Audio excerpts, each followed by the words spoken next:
নমস্কাৰ মই টিডিপ নীলিম শইকীয়া আৰু এই মুহূৰ্তত লৈ আহিছোঁ এটা গুৰুত্বপূৰ্ণ খবৰ মদ খাই বাহন চলোৱাসকল এতিয়াৰ পৰা অতি সাৱধান হোৱা উচিত কাৰণ ধৰা পৰিলেই লাইসেন্স বাতিল কৰি ৰাজহুৱা কৰা হ'ব তেনেলোকৰ নাম আৰু শেহতীয়াকৈ পৰিবহণ বিভাগে প্ৰকাশ কৰিছে তেনেলোকৰ নাম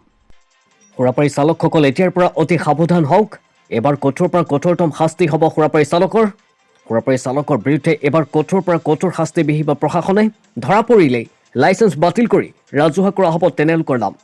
যিসকলে সুৰাপান কৰি বাহন চলাই তেনেলোকৰ পিতৃৰ নামো প্ৰকাশ কৰিব পৰিবহণ বিভাগে সুৰাপাৰী চালকৰ বিৰুদ্ধে কঠোৰ পৰিবহণ বিভাগ ধৰা পৰিলেই লাইসেন্স বাতিল কৰি ৰাজহুৱা কৰা হ'ব তেনেলোকৰ নাম যিসকলে সুৰাপান কৰি বাহন চলাই তেনেলোকৰ পিতৃৰ নামো প্ৰকাশ কৰিব পৰিবহণ বিভাগে সুৰা সেৱন কৰি গাড়ী চলোৱা লোকসকলৰ নাম সামাজিক মাধ্যম বাতৰি কাকতত প্ৰকাশ কৰিব পৰিবহণ বিভাগে ইতিমধ্যে গুৱাহাটীৰ 28জনকৈ সুৰা সেৱন কৰি গাড়ী চলোৱা লোকৰ নাম প্ৰকাশ কৰিলে পৰিবহণ বিভাগে আৰু প্ৰতিখন জিলালৈ এই নিৰ্দেশনা জাৰি কৰিছে পৰিবহণ বিভাগে প্ৰতিখন বাতৰি কাকতত জিলিকি উঠিব আপোনাৰ নাম আৰু ঠিকনা আৰু পিতৃৰ নামো প্ৰকাশ কৰিব পৰিবহণ বিভাগে সুৰা সেৱন কৰি বাহন চলাই ধৰা পৰিলে লাইসেন্স বাতিল কৰি ৰাজহুৱা কৰা হ'ব তেনেলোকৰ নাম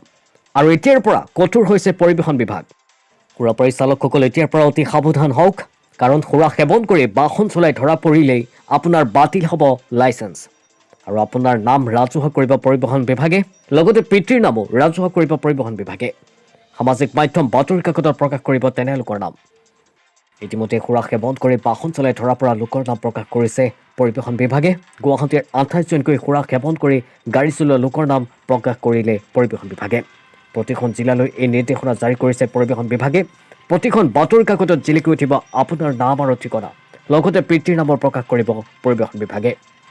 সুৰা সেৱন কৰি বাহন চলাই ধৰা পৰিলে লাইসেন্স বাতিল কৰি ৰাজহুৱা কৰা হ'ব তেনেলোকৰ নাম এতিয়াৰ পৰা কঠোৰ হৈছে পৰিবহণ বিভাগ নিউজ ডেস্ক ৰিপৰ্ট দৈনিক অসম